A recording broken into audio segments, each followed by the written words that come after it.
कांग्रेस के प्रदेश अध्यक्ष जीतू पटवारी ने कहा कि मध्य प्रदेश के बुधनी और विजयपुर विधानसभा में होने जा रहे उपचुनाव जनता के लिए एक लगाम की तरह हैं।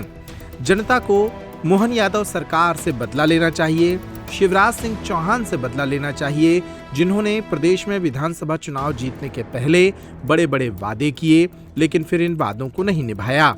जीतू पटवारी ने कहा कि लाडली बहनों को 3,000 रुपए हर महीने देने की बात कही गई थी, लेकिन ये सरकार ये पैसा नहीं दे पाई।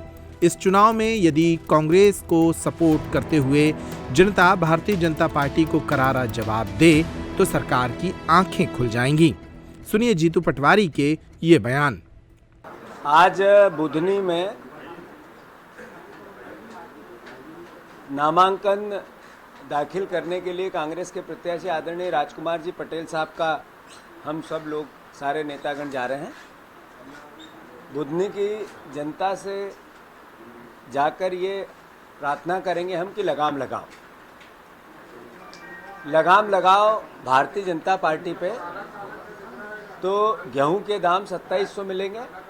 लगाम लगाओ भारतीय जनता पार्टी पे तो धान के दाम मिलेंगे। लगाम लगाओ तो बेटियों के बलात्कार में जो अराजकता मध्य प्रदेश नंबर 1 हो गया, इस पे लगाम लगेगी।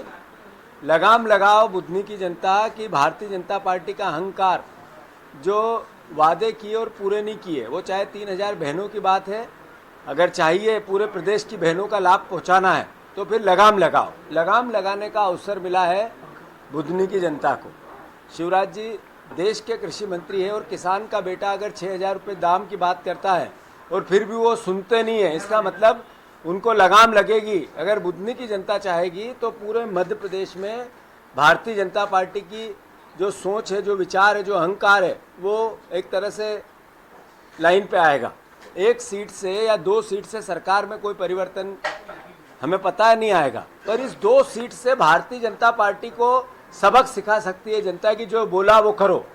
मैं मानता हूँ कि एक तरफ वो अनाज की धान की पोटली है और दूसरी तरफ गेहूं की पोटली है, और इन दोनों पोटलियों से मध्य प्रदेश की जनता को अगर सहयोग करना चाहती है बुधनी की जनता तो फिर बीजेपी को हराएगी और कांग्रेस पार्टी को भारी बहुमत से जिताएगी। मैं मानता हूँ अंतर्विरोध भारतीय जनता पार्टी का जग जाहिर है, मीडिया में रोज आ रहा है, और विजयपुर और बुधनी दोनों सीट कांग्रेस पार्टी जीतेगी। भारतीय जनता पार्टी का जो सोच है वही बंटवारे का है, घृणा का है, नफरत का है। और मैं मानता हूं कि देश का जो संविधान है वो एकता और अखंडता की बात करता है। देश का संविधान जोड़ने की बात करता है। भारत की प्राचीन सभ्यता और परंपराएं भी जोड़ने की बात करती है। भगवान राम, कृष्ण, पैगंबर, गुरु नानक देव, महावीर, बुद्ध और एक एक महापुरुष, वो चाहे अंबेडकर हो, उन्होंने सबने जोड़ने की बात की है, इकट्ठे रहने की बात, एकजुट रहने की बात की है। राहुल गांधी जी ने 4,000 किलोमीटर पैदल चलकर संविधान हाथ में लिया और प्रेम, प्यार, मोहब्बत, भाईचारा, एकता, अखंडता, इस देश के मौलिक अधिकारों की रक्षा जियो और जीने दो, सुप्रीम कोर्ट ने कहा है। कल ही कहा है चंद्रचूड़ जी ने कि देश की प्राचीन जो इतिहास है वो जियो और जीने दो वाला है।